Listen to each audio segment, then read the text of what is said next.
Hola, buenas tardes. Espero que se encuentren muy bien. El día de hoy vamos a cubrir el tema de dinero e inflación. Van quedando pocas clases. De hecho, por lo que veo, tenemos esta semana, tenemos la que sigue, que es Semana Internacional, y no tienen clase ustedes. Y posteriormente tienen después dos semanas de clase, ¿ok? Por el calendario que me envió pregrado a mí. Entonces, estamos como más o menos calzados con los tiempos. Con respecto a los trabajos, la entrega del trabajo es mañana, pero tienen plazo hasta el día domingo para entregar. Eso lo voy a colocar en el aviso, pero nuevamente tienen un par de días más, desde mañana, que tenían que entregar mañana. El que lo tenga listo lo entrega mañana y así se va corrigiendo antes, pero el plazo máximo es este fin de semana, el día domingo, cualquier horario, para que puedan entregar el trabajo. ¿Ok? Entonces, vamos con la clase entonces. Dinero e inflación. Y esto hay que tener presente lo siguiente, la inflación es una condición en el nivel de precios continua y rápidamente creciente.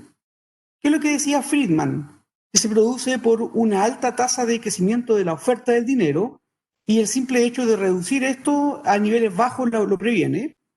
Lo que hay que tener claro es que la inflación es un fenómeno netamente monetario, pero que tiene que ser permanente y no temporal. ¿Ok? Entonces, el dinero crece y esto genera entonces básicamente un crecimiento en la oferta de dinero. Se produce cuando el Estado requiere financiar sus distintas fuentes de gasto, pero no cuenta con los recursos ni tampoco financiarlo vía mayor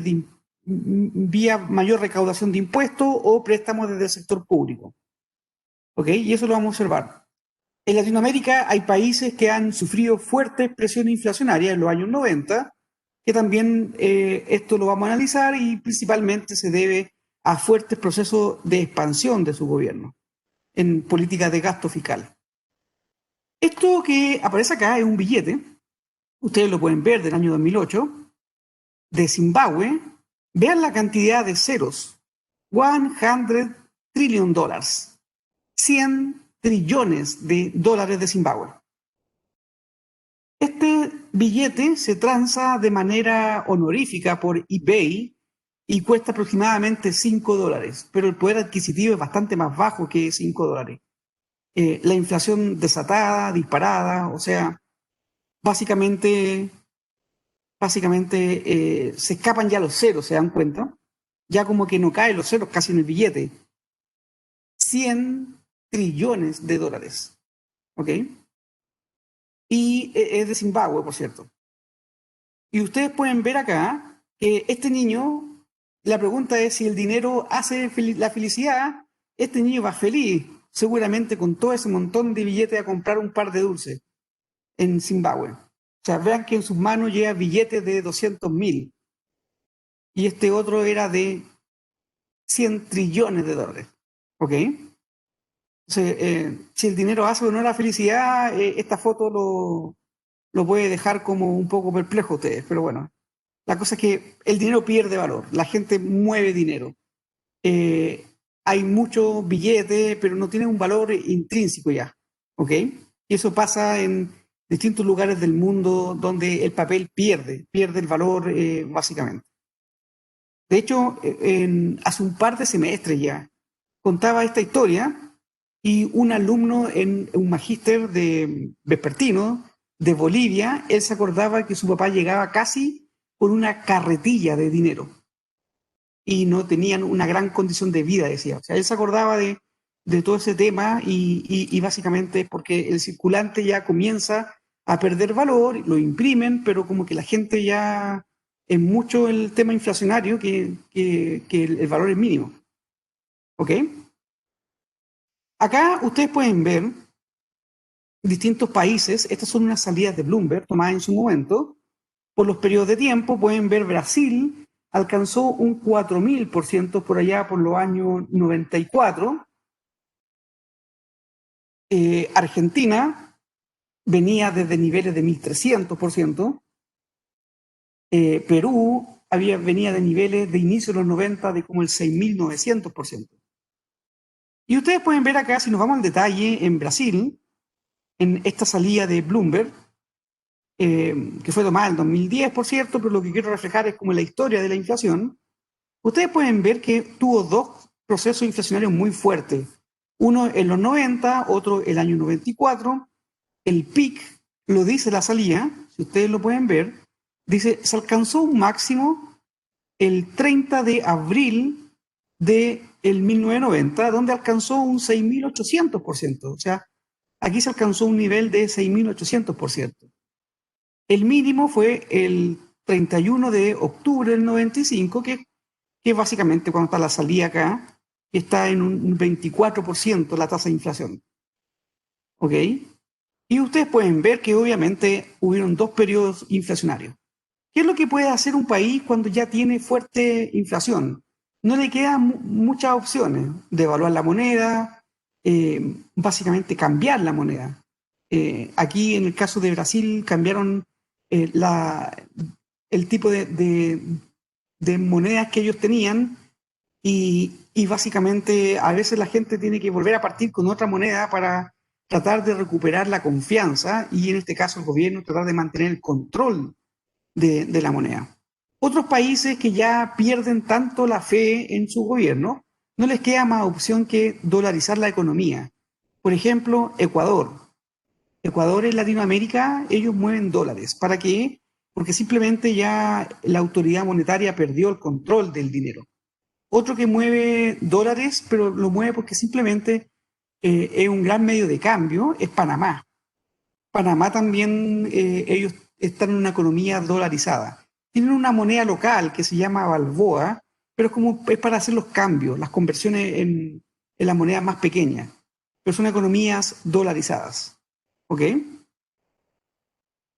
Y con eso logran frenar la inflación porque la autoridad monetaria del gobierno suelta una política importante que es la política monetaria. En general, en los países hay dos grandes políticas. Está la política monetaria de los bancos centrales y está la política fiscal, que es una política de gasto de los gobiernos. El tema está en cuando los gobiernos tienen el control de las dos políticas y por lo tanto tratan de manejar la economía a su gusto. Y en este sentido, entonces, quieren financiar más gastos, no tienen los ingresos, imprimen y le traspasan a la gente el costo de la inflación. ¿Ok? Entonces, eso es como lo típico que hay. Pero el problema está en que la inflación es uno de los cánceres de la economía y por lo tanto se ha aprendido la lección de tenerla a raya, controlar la inflación. Acá tenemos Argentina en el año 90, alcanzó un máximo de el 20.000%, 20.000% el año 90, el 31 de marzo, o sea, al cierre de ese periodo de marzo, el pic que se alcanza aquí es de 20.200%. Entonces ustedes pueden ver que el dinero no se hace nada. La gente le está quemando el dinero en los bolsillos, porque básicamente la pérdida de valor es tremenda, tremenda. Este otro gráfico muestra a Perú, que alcanzó un nivel por sobre el 7.000 en los años 90. Entonces, pueden ustedes ver eso.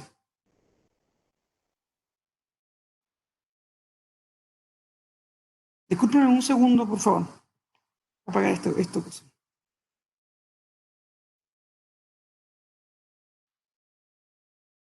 Ok, entonces, ustedes tienen acá el valor que alcanza casi 8.000%, como pueden ver.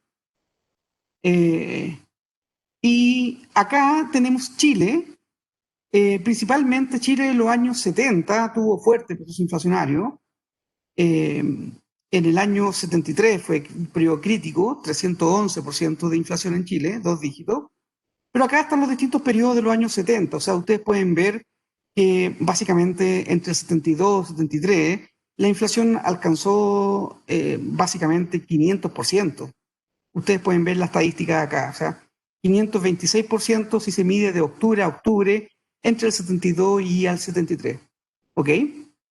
Eh, Básicamente es un periodo crítico de la historia de Chile, el año 73, ustedes saben, entre la dictadura y básicamente venía, antecedía por un proceso inflacionario tremendo. tremendo para la parte económica en Chile. Ustedes pueden ver acá entonces que entre esos años 72, pasando el 71 hasta el 77, 76 más o menos, tuvimos inflación más grande de 2 dígitos. Y que después se ve que hay una disminución que parece como suavizada, pero obviamente hay una salida aquí. En Chile tuvimos entonces un proceso inflacionario muy fuerte en este periodo, como les digo, entre el 72 al 76 más o menos, 76, 77. Ok, entonces tenemos este tema que está acá. Eh, Ustedes pueden ver acá que, ¿cómo se llama? Esto es como después de los meses del 2019 al 2020, ustedes pueden ver acá la trayectoria de la inflación, básicamente, que ustedes podemos ver acá en Chile. ¿Ok?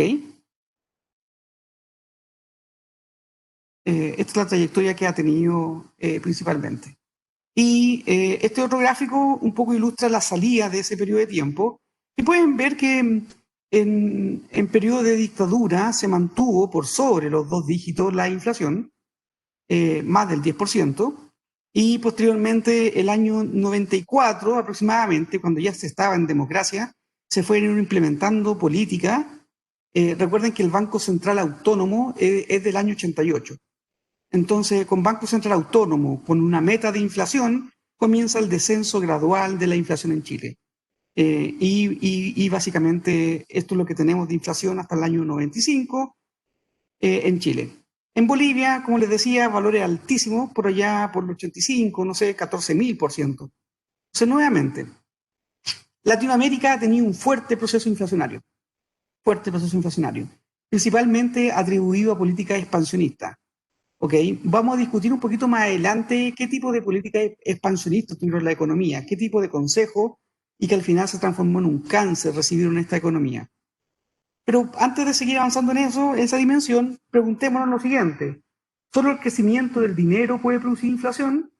Y podemos darnos cuenta que también la inflación puede venir por el lado de los costos. Por ejemplo, negociaciones de salarios, en el caso de Estados Unidos, el shock del petróleo que tuvieron. Entonces, tenemos inflación por costos, tenemos inflación por demanda. Entonces, la política fiscal o shock de oferta provoca cambios en los niveles de empleo y esto impacta el producto.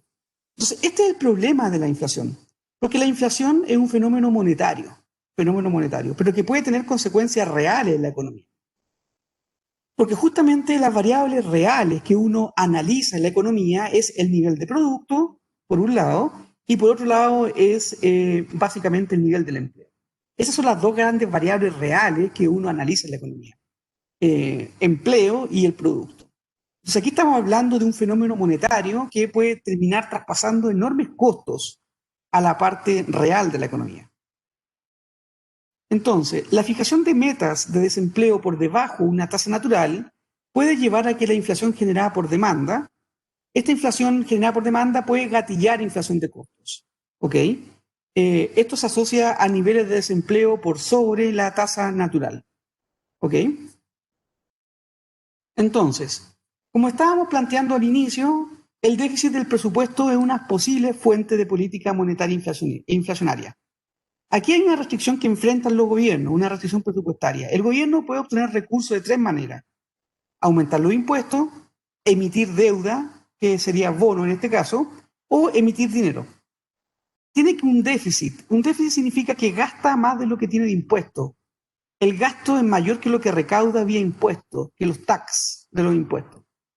Entonces, ¿cómo financia este déficit? Lo puede financiar con un cambio en la emisión de, básicamente, que tenemos acá de deltabonos y básicamente con lo que es el financiamiento del dinero.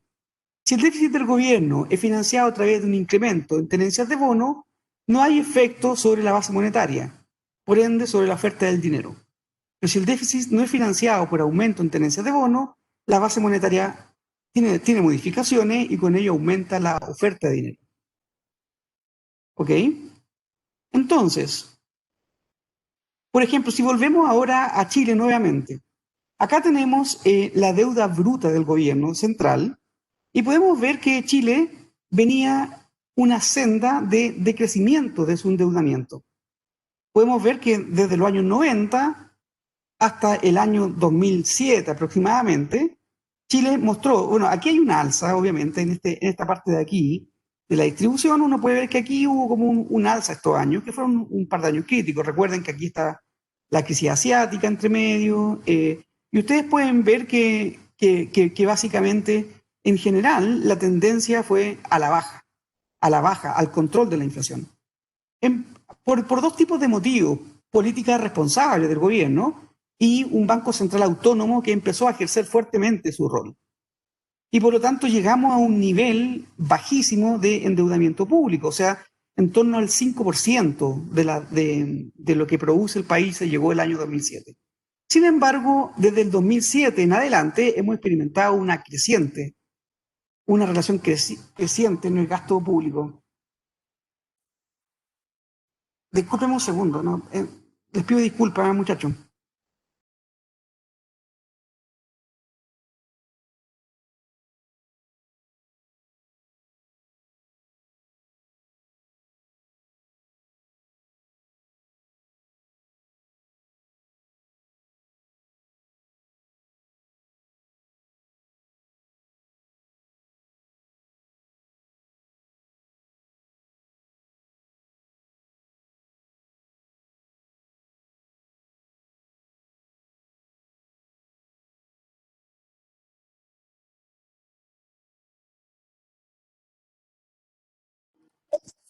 Mil disculpas, mil disculpas, era algo como importante de tema de pensiones, pero ya corté esa cosa. Les pido disculpas, muchachos. Entonces, tenemos aquí un tema asociado al endeudamiento. Y ustedes pueden ver que esto es preocupante, claro, porque uno puede decir, bueno, más que preocuparnos del nivel, ¿ah? De hecho, por ejemplo, con todas estas reformas post pandemia, vamos a llegar aquí como al 40% con lo que tenemos ya gastado y las proyecciones de gasto. Vamos a llegar tranquilamente al 40%. Un 40% que es manejable, o sea, los países desarrollados tienen un nivel por sobre el 100%. Chile es un país desarrollado, de los últimos que entró, que falta mucho para tener obviamente de los principales países desarrollados, pero con México estamos dentro del club de los desarrollados. Sin embargo, uno tiene que tener una política de largo plazo. ¿Qué es lo que quiero hacer? La deuda per se no es mala. Lo que pasa es que si obviamente es gasto, no es inversión, no tiene una mirada de largo plazo, se transforma en problema. Este gasto de pandemia es algo que hay que hacer, hay que salir a proteger la familia y todo lo que está ahí. Y eso es gasto. Es distinto, por ejemplo, ponerse como meta, decir, ¿sabes qué? Vamos a gastar 10 puntos del PIB en mayor capacitación de la fuerza de trabajo, en innovación y desarrollo, que esto nos permita crecer la productividad de la gente. Yo estaría dispuesto a sustentar algo así y que provocara un cambio real en la economía. Pero obviamente aquí lo preocupante es la senda que gobierno tras gobierno, a partir del año 2007, que fue cuando comenzó la crisis subprime, posteriormente vino el terremoto en Chile, y así con distintos motivos: desaceleración de la economía, pandemia, o sea, ha sido como una década bastante perdida en términos económicos. Y podemos ver que lo que es preocupante es la salida, es como la evolución que está teniendo esto. ¿Ok? El nivel es bajo, es manejable. Chile sigue estando con un buen rating crediticio, pese a que nos disminuyeron la categoría de riesgo hace poco. Pero sigue teniendo un buen rating crediticio. Pero obviamente que hay que poner paño frío a esto y tratar de ver hasta dónde llega y cómo salimos de esto. Porque justamente, si fuera, como les digo, un endeudamiento de largo plazo para financiar mejoras de educación, mejoras de productividad, todo eso, uno dice, bueno, estamos invirtiendo. Pero si es como para mayor déficit de gasto y que no trae un mayor retorno en el largo plazo, tenemos problemas, porque tenemos que al final del día terminar destinando mayor recurso para el pago de los gastos financieros de esta deuda. ¿Ok?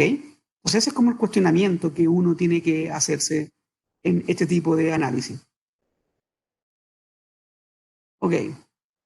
Acá están los distintos presidentes para que ustedes vean cómo fue la evolución. En este sentido, por ejemplo, políticamente uno puede escuchar que en el periodo de concertación, que es Elwin, Frey, Lago, Michelle Bachelet, uno, en ese periodo ellos se quejan mucho de que en realidad fueron como muy responsables, como que debieron haber sido más osados, porque tuvieron fuertes generaciones de ingresos. De hecho, estuvo en este periodo la bonanza del precio del cobre.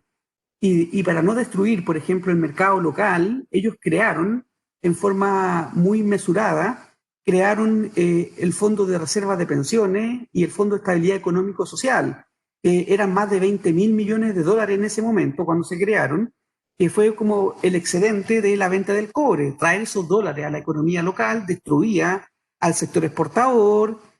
Cualquier gobierno hubiese querido traerlo para financiar mayor gasto. Y eso se dejó de manera responsable para básicamente solventar los mayores gastos a futuro. Fue una década dorada, bien buena, pero hoy en día no tenemos ese indicio, o sea, y ahí es donde como que hay que trabajar, y con tanto estallido social, pandemia y constitución, toda esta discusión ha traído mayor incertidumbre. Y es necesario avanzar, obviamente, en condiciones de dar como mayor equidad a la población, mejorar igualdad también. Pero en este fondo es importante cautelar cierto avance y no perderse en la discusión, creo yo. Pero bueno, al menos como les puedo decir, les muestro acá los presidentes, cómo fue su control de este tema del endeudamiento público y cómo se fue expandiendo posteriormente en los últimos distintos gobiernos. Con respecto a América Latina, acá este cuadro quedó como, este es un cuadro del año pasado, por cierto, no encontré uno actualizado ahora, debía haber, pero no lo encontré. Estos son datos 2018 que típicamente se reportan en la estadística 2019, no está tan obsoleto. Ustedes pueden ver que la deuda externa de Argentina era la más alta de América Latina, y después había un grupo de otros países, siendo que en su momento la deuda externa más barata la había alcanzado Chile, en un 5,3%. El endeudamiento interno fuerte el de Chile.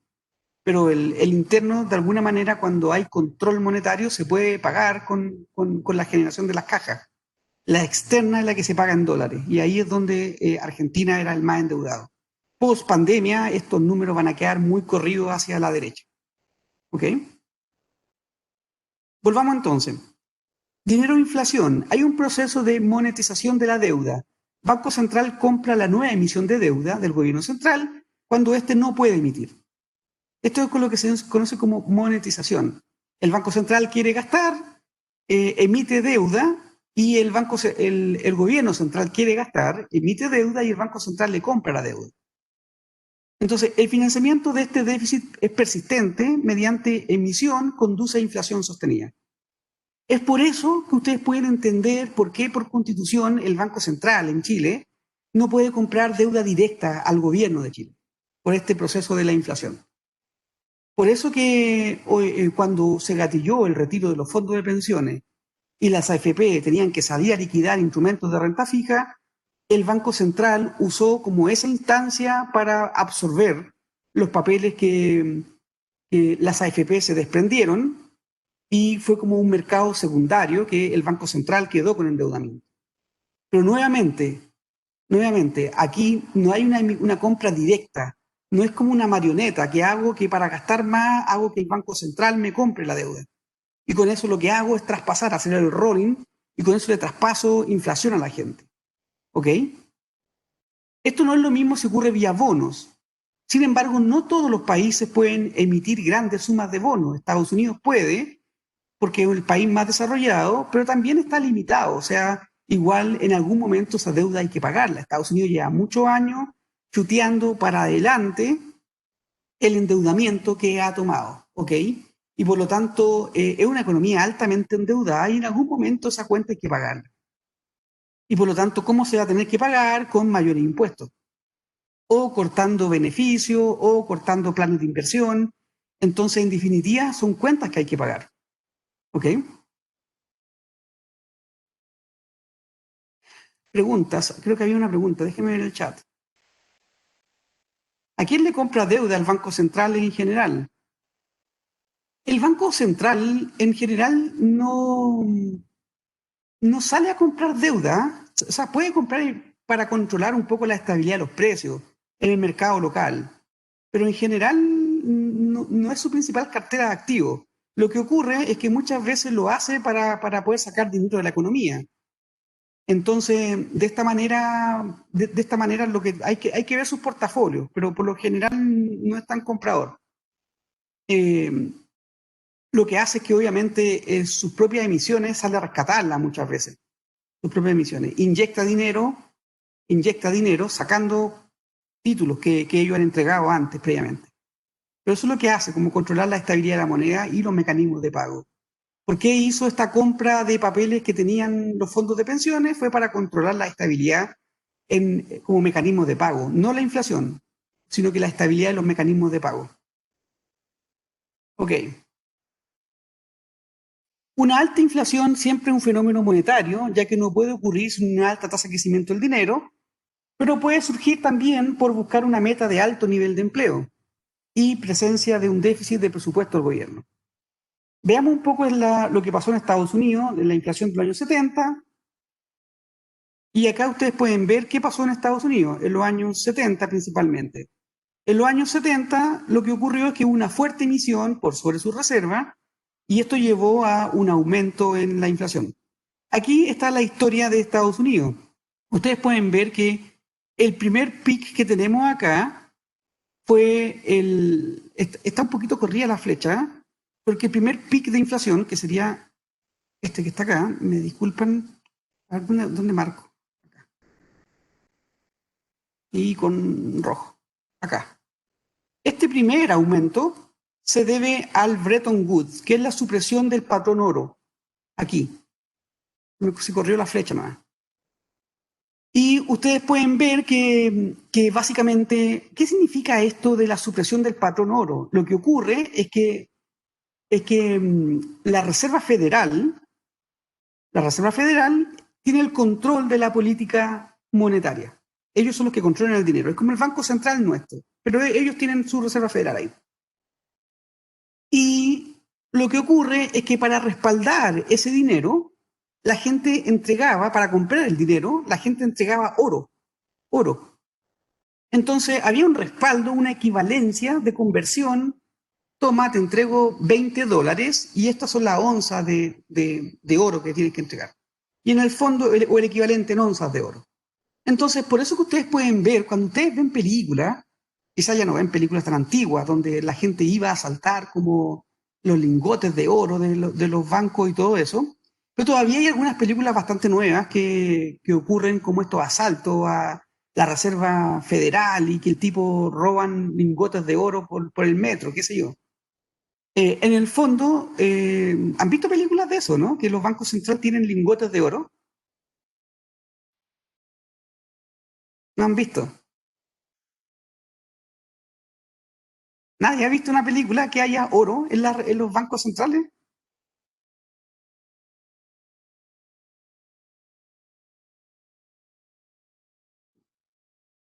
La Casa de Papel, exactamente, eso estaba pensando. ¿Cómo no van a haber visto La Casa de Papel, por último?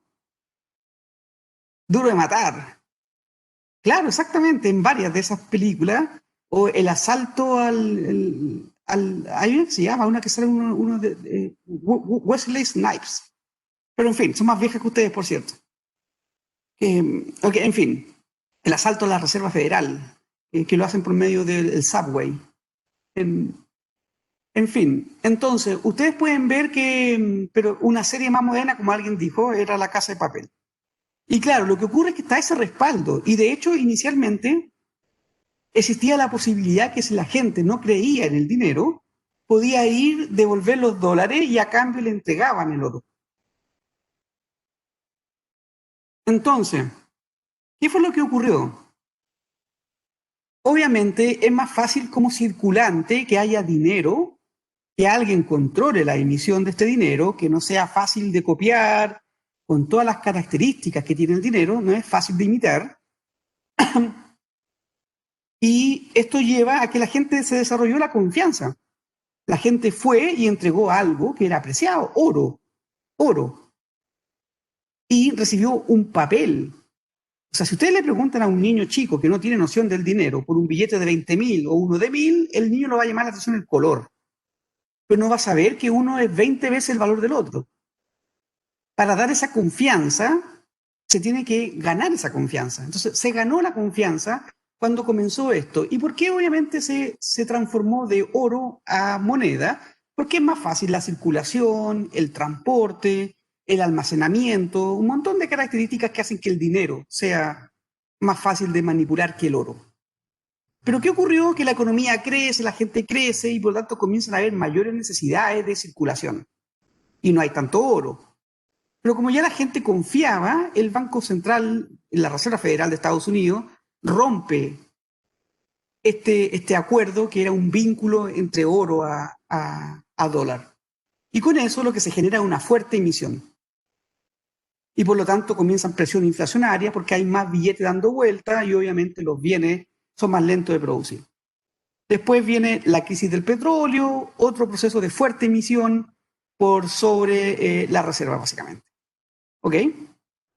Entonces, tenemos estas características y la inflación durante el periodo se sustentó por shock del precio del petróleo, confirmando que por presiones por el lado de oferta es posible generar inflación, cuando fue el proceso inflacionario por la crisis del petróleo.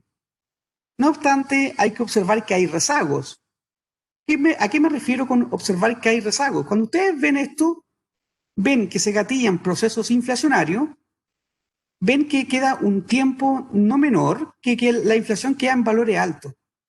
No es que haya un shock y volvemos rápidamente a la normalidad, sino que cuando la inflación se dispara, se generan como clústeres de inflación.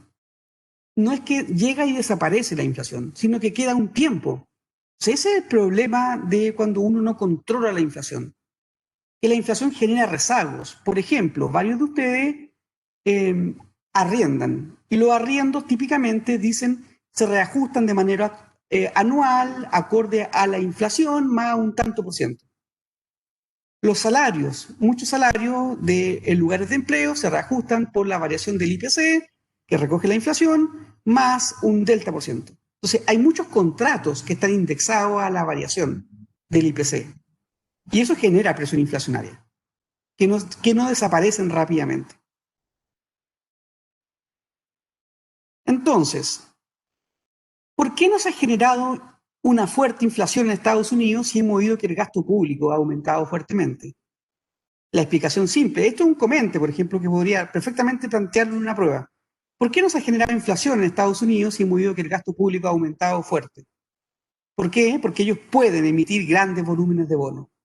Y por lo tanto, al emitir grandes volúmenes de bonos, no están alterando la base monetaria. Y por lo tanto, no generan inflación.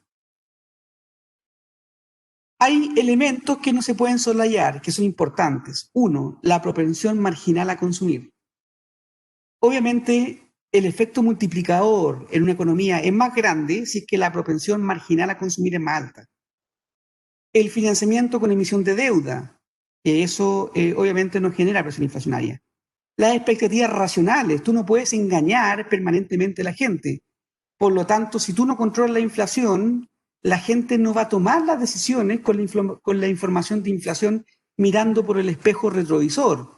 No va a mirar solo la inflación pasada, va a ver las presiones inflacionarias que hay hacia adelante.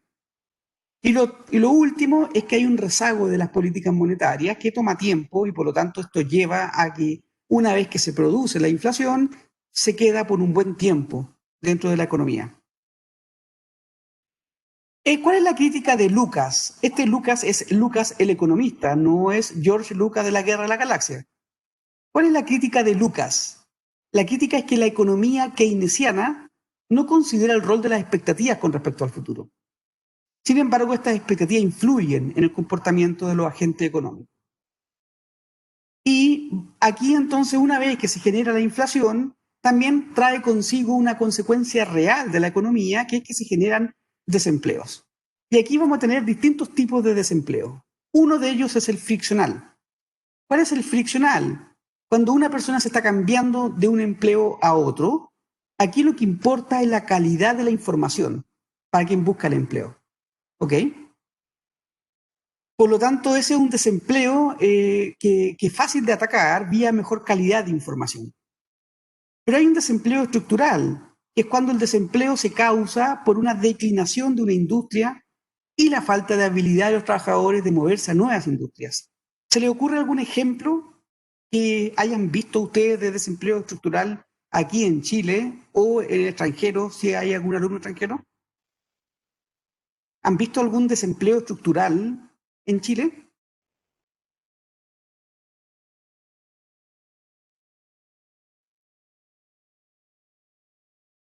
La TAM. Ok, pero eso es como transitorio mientras dure el coronavirus. No es algo tan estructural, por decirlo de alguna manera. O sea, es como, no es que haya un cambio de hábito en que ahora la gente utiliza trenes de alta velocidad o no sé, transporte, no sé cómo. No, no es tan estructural. El tema es que aquí hay un tema coyuntural de pandemia. Entonces, eso no es un ejemplo de algo estructural. Algo estructural es como dice, declinación de una industria y falta de moverse. Es que nuevamente el turismo está ligado a la coyuntura. Es cierto que justamente, pero es que no es algo propio, no es una declinación de la industria como un todo. Es un tema de un factor exógeno que te está golpeando la economía. Ese es un ejemplo estructural, el salitre. El salitre.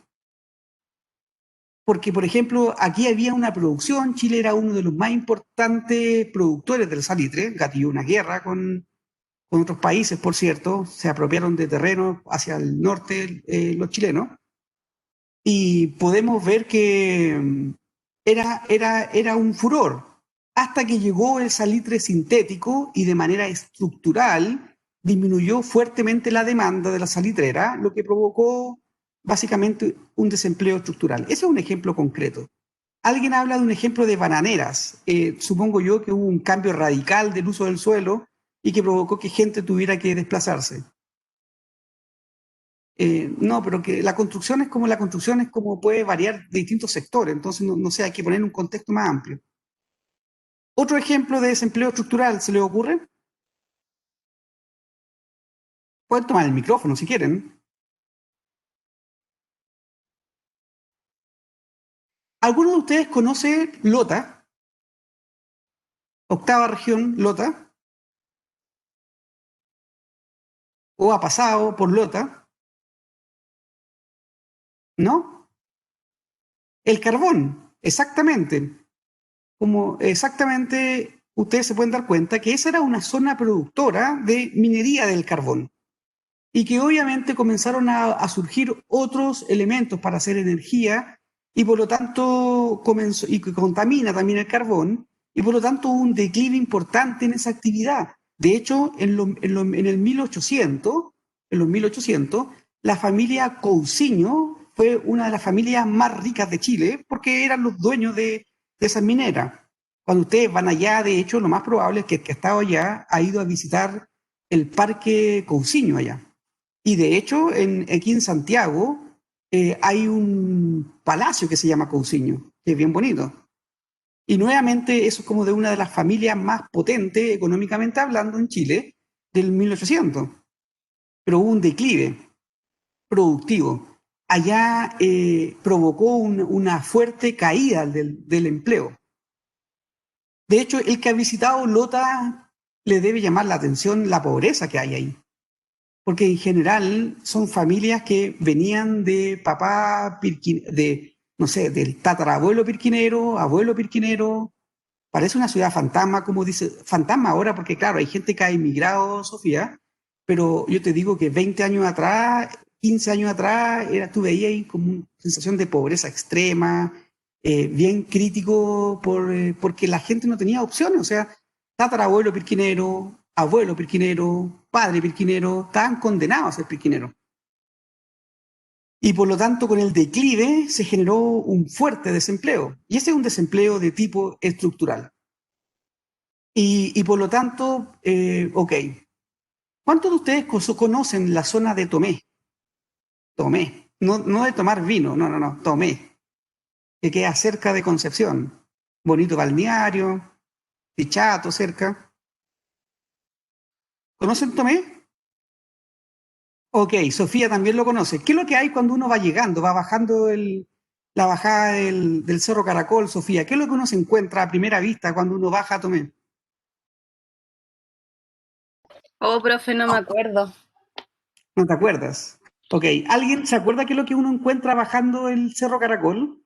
Lo primero que encuentra, la vidriera. No, no, no, eso es Lirquén. Lirquén está la vidriera.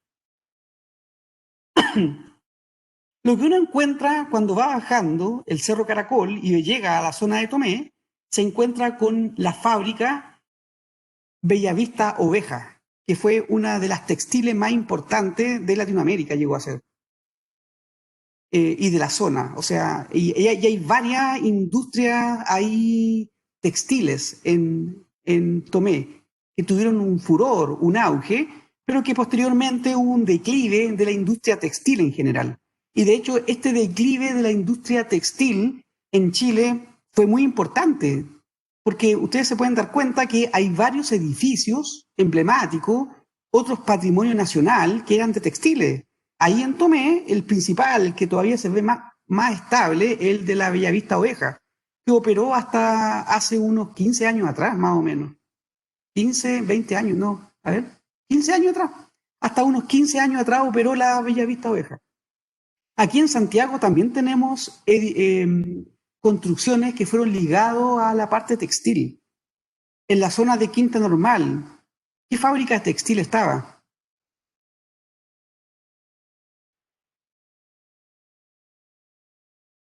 ¿Ubican Quinta Normal? La calle Andes. No, recorran Chile. Ahí está el edificio de la Chiteco. Y el edificio, ¿dónde está la parte eh, física donde está instalada Chilevisión? Era el edificio de Machaza, que también estaba ligada a la parte textil. O sea, nuevamente, la industria textil como un todo tuvo un daño estructural. Tuvo un daño estructural. Y por lo tanto, obviamente, esto significa que hay gente que operaba máquina textil que después como que, ¿cómo se reconvierte? No es fácil reconvertirse, hay desempleos estructurales. Imagínense que ustedes son técnicos en radares y quedan desempleados, que radares son y todavía radares de submarino todavía. Están empleados por ASMAR, en la parte que tiene que ver con la parte marina en Chile, y quedan desempleados y ustedes son técnicos de radares de submarinos. Ese para ustedes es un desempleo estructural. ¿Ok? Pero bueno, nuevamente, desempleos estructurales requieren de medidas estructurales. Por lo tanto, ¿qué fue lo que hizo el gobierno, por ejemplo, en Lota? En Lota, yo creo que hasta el día de hoy siguen operando así, creo, no estoy tan seguro, tendría que averiguarlo, no es fácil. Pero lo que hizo el gobierno en Lota fue poner centrales telefónicas. Cuando ustedes llaman al Banco de Chile, por ejemplo, o sea, al Banco del Estado de Chile, el operador que contestaba el teléfono estaba ubicado en Lota. ¿Por qué? Porque el operador no necesita estar en Santiago para responder información de su cuenta corriente y todo. Y por lo tanto, en forma estructural, pusieron ahí, por ejemplo, call centers. Lo que ocurre es que hoy en día, cuando ustedes llaman a Movistar o alguna de estas cosas, les contestan: hola papito, ¿qué quiere? ¿Dónde están los call centers?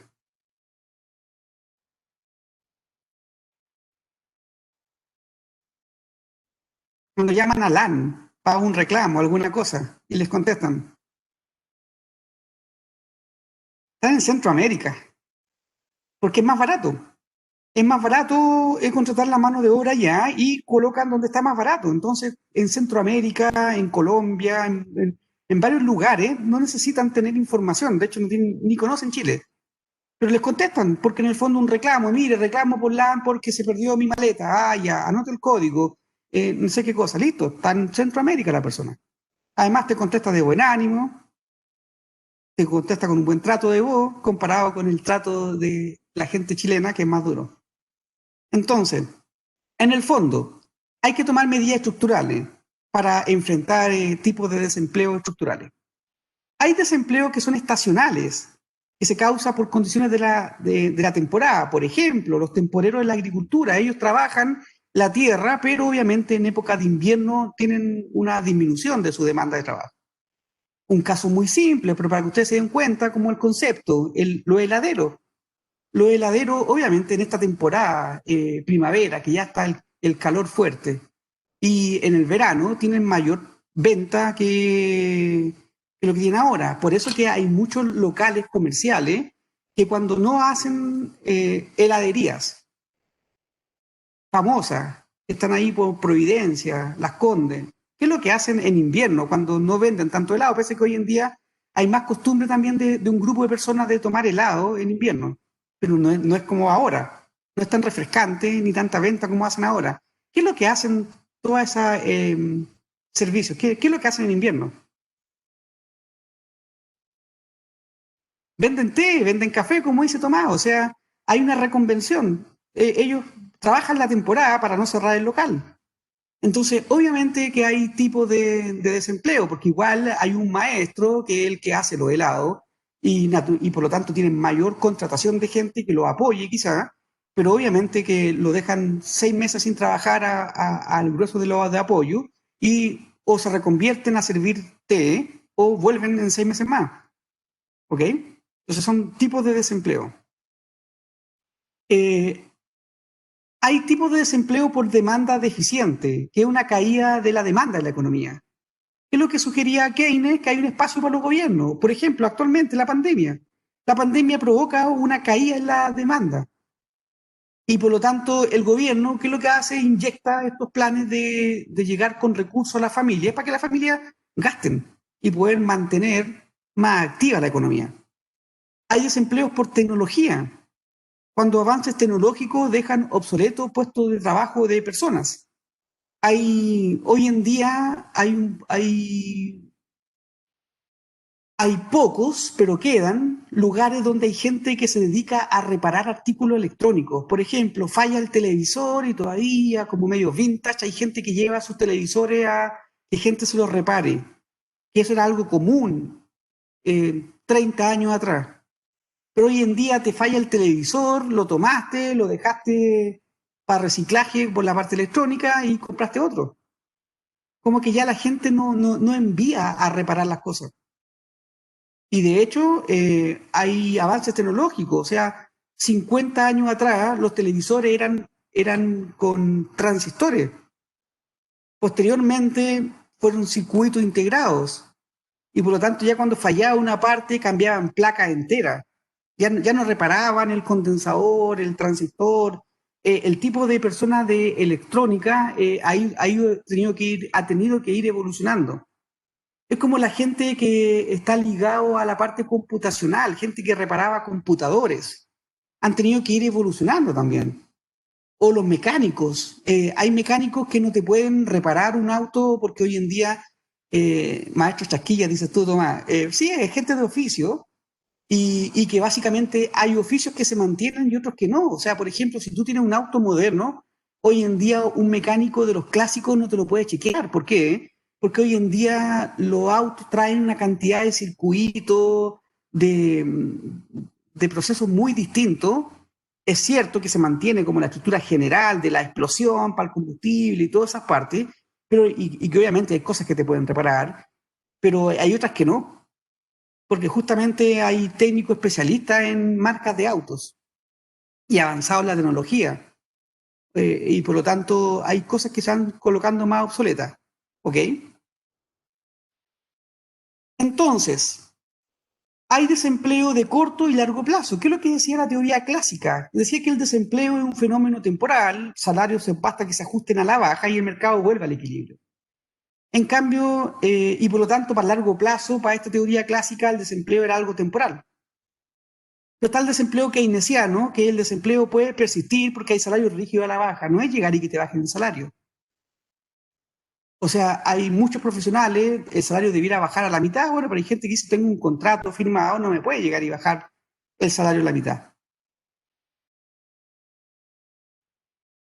Y aquí nace entonces el concepto de la curva de Phillips. Phillips, el año 58, evidencia una relación empírica negativa entre tasas de crecimiento salarios y tasas de desempleo. Tomó datos de Inglaterra de 1861 hasta 1957. Aquí tuve una dislexia en los números. No es hasta 1975, porque no puede publicar un paper del 58 con datos del 75. O sea, aquí hay una dislexia de números, esto es 57, 1957. Tomó datos de casi 100 años y encontró que había un ajuste convexo en la data. ¿Entre qué? Tasa de crecimiento salarial, tasa de desempleo. ¿Y qué es lo que dijo? Dijo, el desempleo está midiendo el exceso de oferta. ¿Qué fue lo que hizo Samuelson y Solow el 62? O sea, en un paper 4 años después del de Phillips. Ellos reportan una relación negativa entre tasas de crecimiento de precios y desempleo. Recuerden, Phillips lo que hizo fue tasa de crecimiento de salarios. Y el argumento de Phillips, Samuelson y Solow lo extendieron a precios. Es decir, trasladan el argumento de costos salariales de Phillips a precios, más general. Y en forma simplificada, ellos plantean que la tasa de inflación es menos un coeficiente de ajuste multiplicado por la tasa de desempleo menos UVAR, que es U barra, que representa la tasa de desempleo natural. ¿Ok? Entonces, básicamente, el argumento que plantean aquí Samuelson y Solow, que ellos le llamaron curva de Phillips, ellos reconocieron que el mentor de esta idea es Phillips, ellos solamente trasladan el costo salarial, lo trasladan a precios en general, y encuentran esto. Encuentran que si, por ejemplo, la tasa de desempleo natural de la economía es un 5%, bueno, ustedes pueden sostener una tasa de desempleo al 4%, que significa como estar sobrecalentando la economía a costa de mayor inflación, porque aquí le queda esto positivo. Este menos alfa es negativo aquí y 4 menos 5% es negativo. Menos por menos, más. Por lo tanto, ustedes pueden sostener que la gente trabaje más allá de cantidad de horas, que la economía tenga un sobrecalentamiento, que se llama, que significa que la tasa de desempleo está por debajo de la natural. Tengo a más gente trabajando. Si el salario está muy bueno, hay gente que no quería trabajar, pero que está dispuesto a trabajar horas, por ejemplo. Y por lo tanto comienza a generarse una mayor actividad, porque el costo de oportunidad es más grande. Y eso lleva a que la tasa de inflación crece de manera más brusca. ¿Ok? Y básicamente lo que ellos sostienen aquí es que estas son las curvas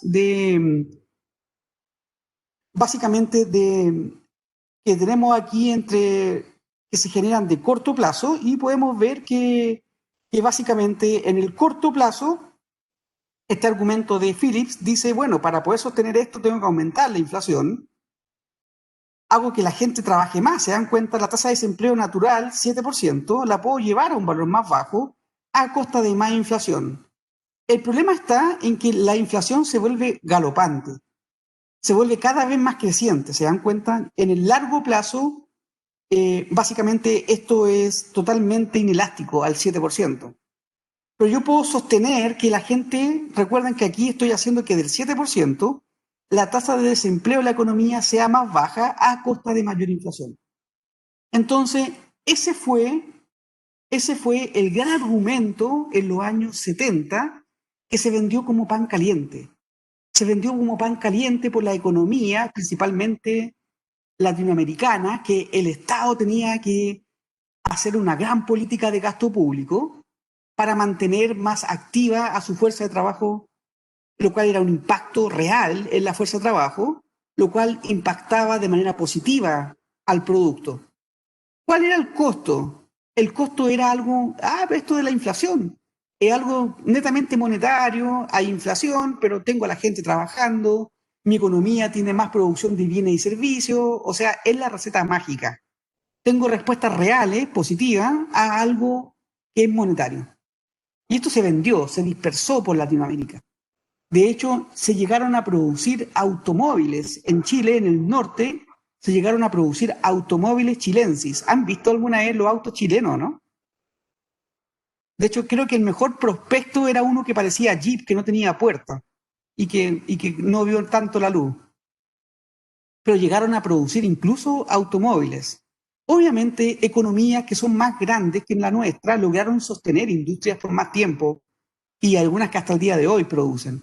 Por ejemplo, en Argentina. Argentina lograron tener varias producciones de autos.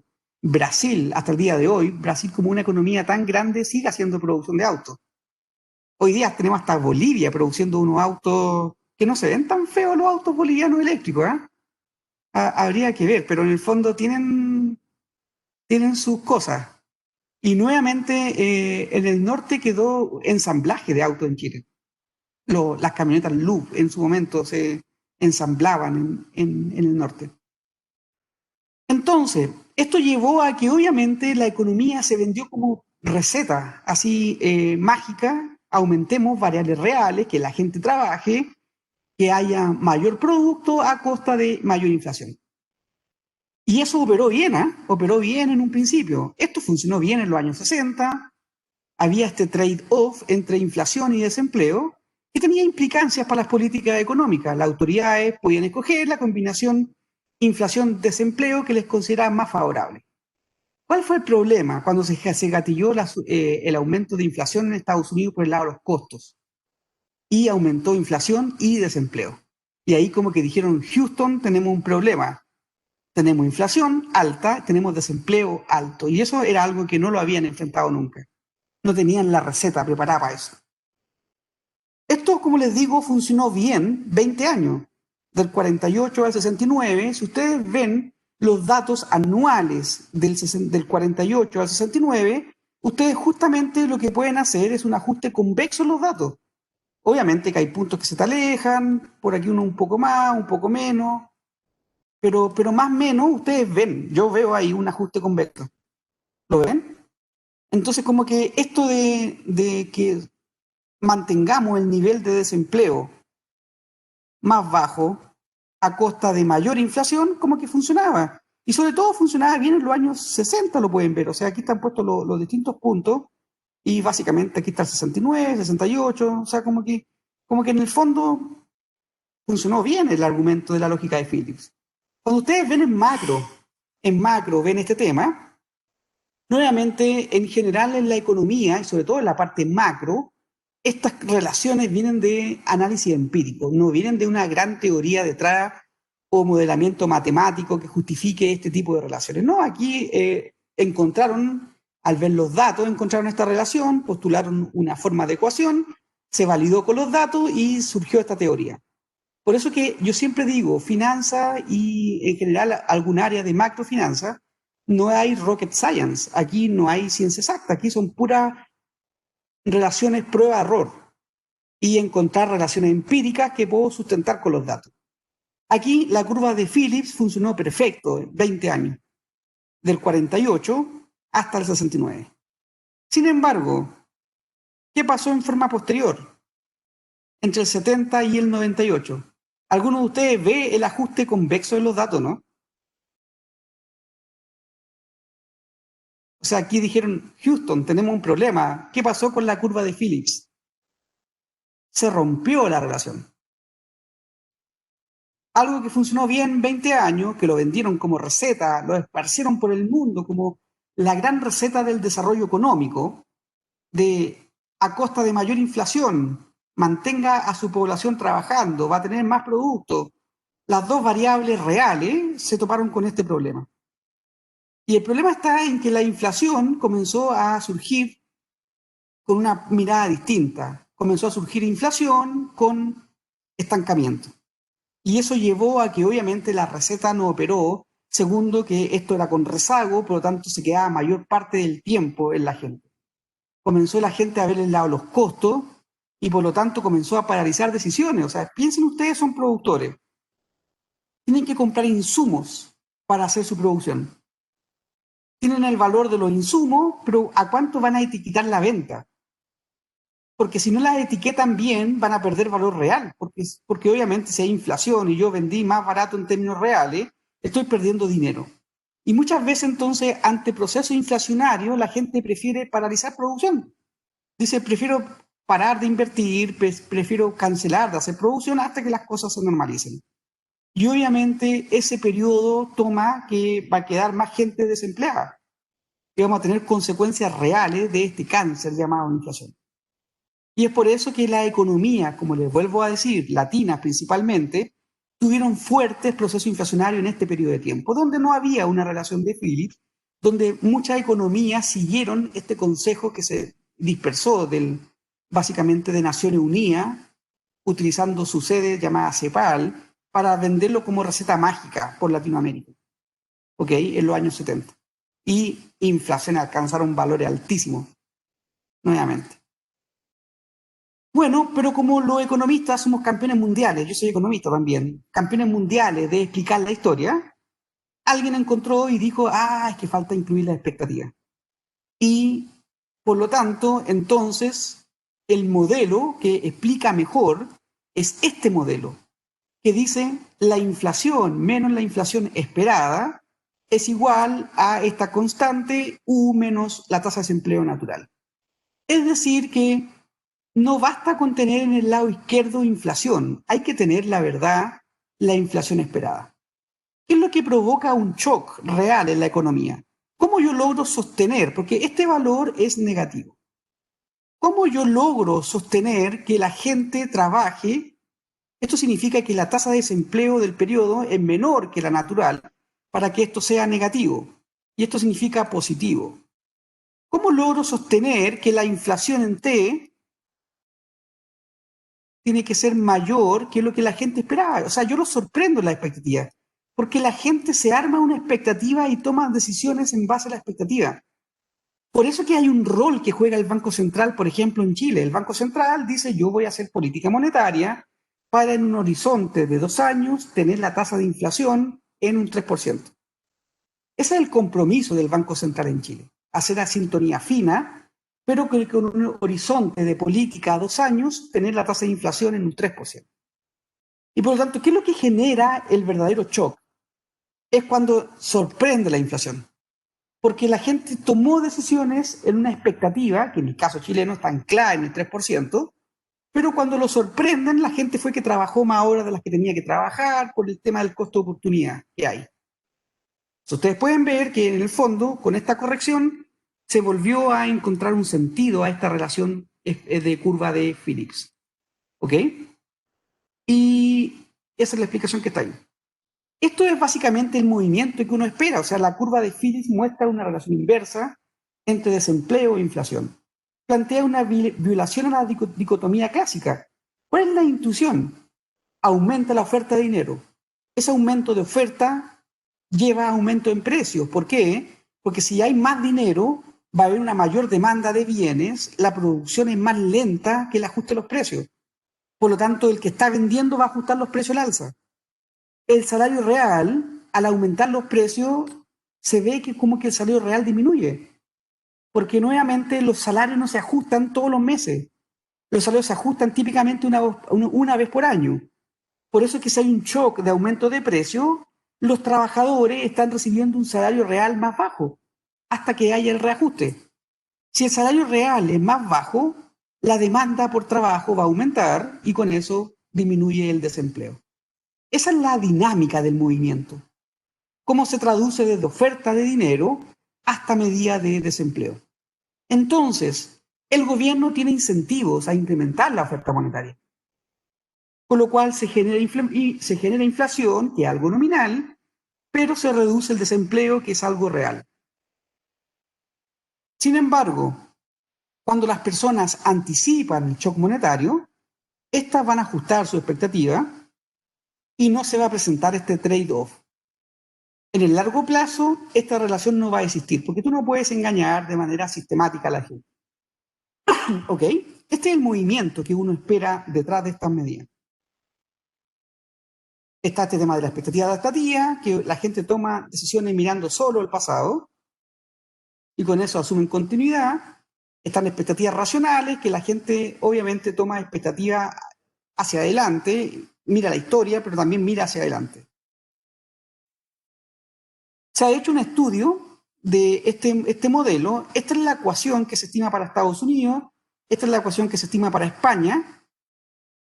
Para España, cuando uno hace el equilibrio que dice que las tasas de inflación en el largo plazo se igualan, llega a que esta es la relación que se cumple para Estados Unidos, esta es la relación que se cumple en España, y básicamente esto da que en equilibrio la tasa natural de desempleo en Estados Unidos es un 6,5% y en España es un 12,6%. Esto demuestra que en forma natural la economía española tiende a tener un desempleo más alto que el norteamericano. Explicaciones, muchas, porque la economía española es una economía de bienestar más grande que Estados Unidos. Estados Unidos, la gente, uno lo ve desarrollado, pero es una economía bien ruda, porque no hay tanta protección a la gente. O sea, yo siempre recuerdo cuando llegué a hacer mi doctorado a Estados Unidos, que estaba la coordinadora de una escuela que pagaba bien y todo, que es la Universidad de Pensilvania, pero la coordinadora estaba así, por tener un bebé, su primer hija de hecho fue hija, y yo dije, la coordinadora no la vamos a ver por un buen tiempo. O sea, aquí en Chile el postnatal son 6 meses hoy en día. Eran 3, pero con este tema de que los niños, había un tema de intolerancia en Chile, y que llevaba a que la gente estaba como un año después de postnatal. Al final, como hicieron un ajuste para sincerar las cifras, dieron 6 meses acá en Chile hoy en día el postnatal. ¿Ok? Pero resulta que la famosa coordinadora que estaba así, yo después yo la vi trabajando en 2 semanas. Y yo le dije, oye, pero ¿y qué estás haciendo aquí tú? Y me dijo, no, me dijo, es que si yo no volvía a trabajar no le pagaban ni salario. Entonces, en el fondo ella era la que sustentaba a su hija y por lo tanto tenía que trabajar. Entonces, nuevamente, no, España tiene mejores beneficios, pero también eso lo llevó a estar casi quebrado hace poco y hoy día pagando harto impuestos para sostener el sistema. Un seguro de cesantía muy generoso, buenos programas de beneficios, beneficios para educación, beneficios para salud, pero al final todos esos beneficios hay que pagarlos, ¿ok? Y eso lleva a que obviamente si tú le entregas a la sociedad más beneficios, la tasa natural de desempleo es más grande. Lo cual no voy a hacer un juicio de valor, que es mejor o no, ahí cada economía tendrá que encontrar su equilibrio. El mismo ejercicio lo realizaron para el conjunto de países, de los 15 países más importantes de la Unión Europea en este paper, y encontraron que la tasa natural de desempleo era del 9%. 9%. Desempleo en Chile, ustedes pueden ver aquí la evolución que ha tenido el desempleo. Y básicamente estos son los movimientos que hemos tenido. Post estallido social ha venido aumentando, y post pandemia, porque esto ni siquiera, esto es hasta marzo, o sea, hasta febrero, ni siquiera considera el efecto de la pandemia, que sobrepasamos los 2 dígitos. Sobrepasamos los 2 dígitos en algún momento ahí. Desempleo en Chile.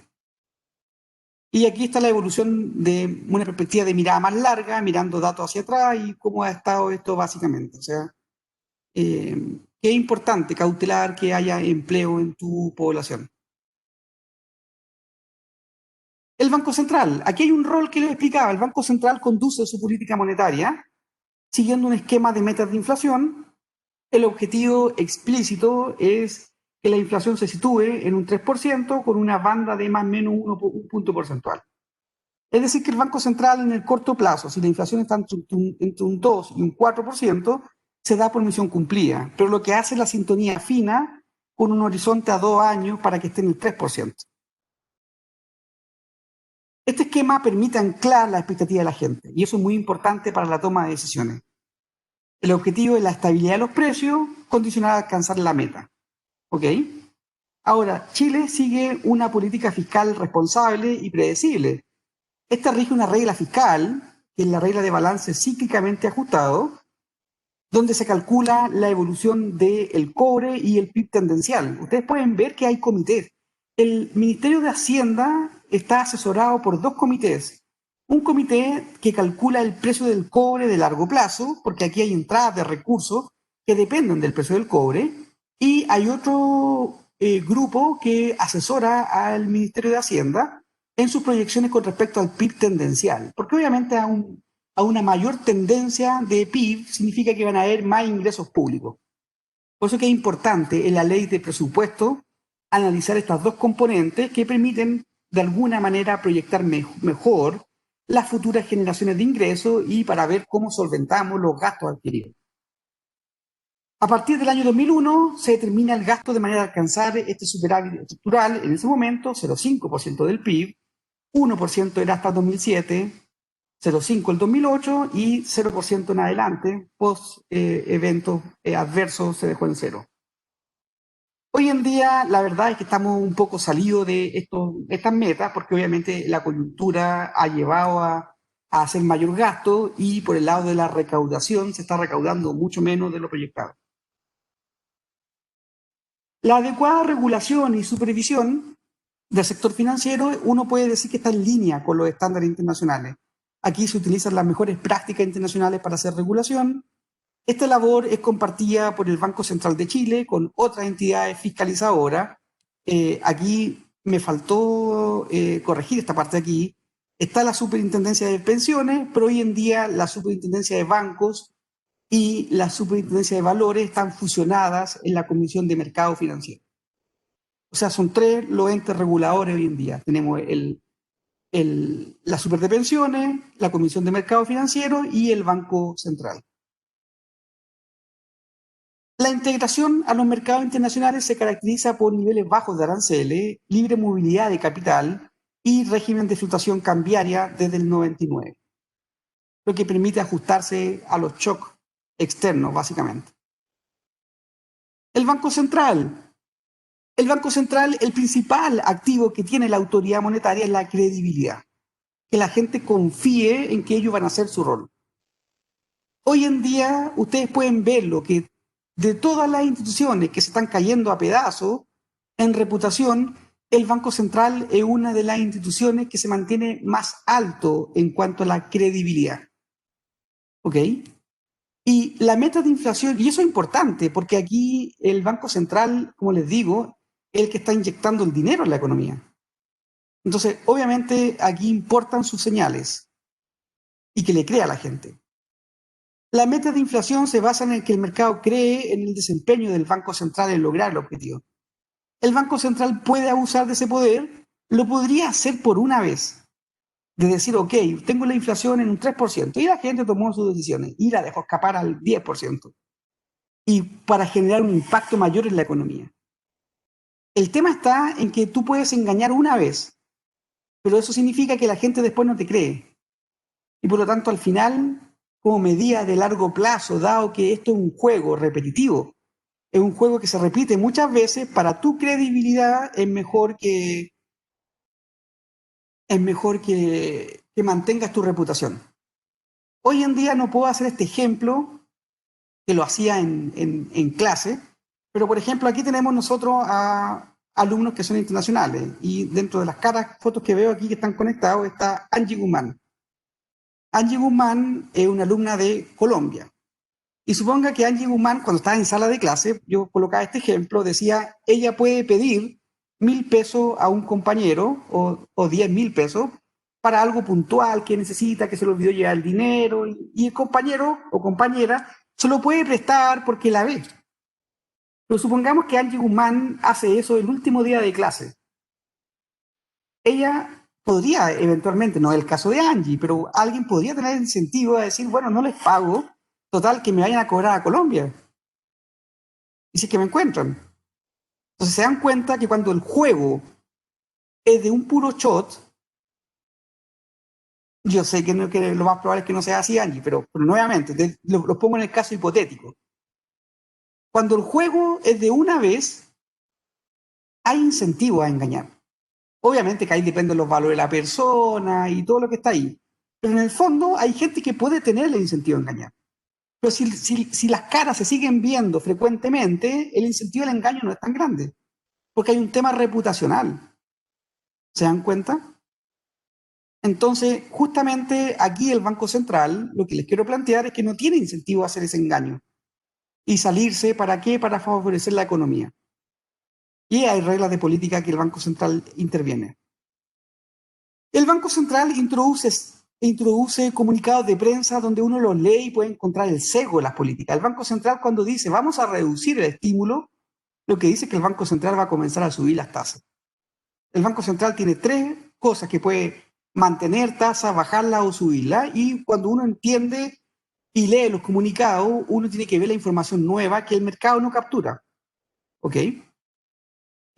Acá lo que tengo es un gráfico del dólar en su momento, cómo se fue disparando a principios de este año. Pueden ver la evolución. Hay gente que habla que estamos como con un valor más alto, como 100 pesos, producto de estallido social y pandemia. Y hay informes de política monetaria, hay uno más actual a septiembre, y ustedes pueden ir a encontrar los informes IPOM. Es bueno que se lean un IPOM para que vean qué es lo que analiza el Banco Central en su informe de política. ¿Ok? Y esto no es una asignación que van a tener. A veces hago controles y por lo tanto como asignación a veces hago esta cosa de que me paren informes, pero no. Esta no va a ocurrir esta vez. Y básicamente hay argumentos ahí. Ok, muchachos, eso era la clase del día de hoy. Nuevamente, el rol de explicar esto de inflación, desempleo, es porque justamente esto conduce al crecimiento económico de los países. Y eso obviamente se condiciona con los mercados de capitales, cómo canalizan ciertas decisiones, cómo, por ejemplo, el Banco Central puede salir a mitigar impactos potenciales, como se hizo con el retiro, de expandir líneas para comprar papeles a la AFP, y eso es algo que pasa por el mercado financiero, para evitar, por ejemplo, fluctuaciones en los precios y presiones que se pueden venir por el lado de inflacionaria. ¿Ok? Ok. Muchachos, que tengan una buena tarde. Nos vemos el día jueves. Que estén muy bien. Hasta luego.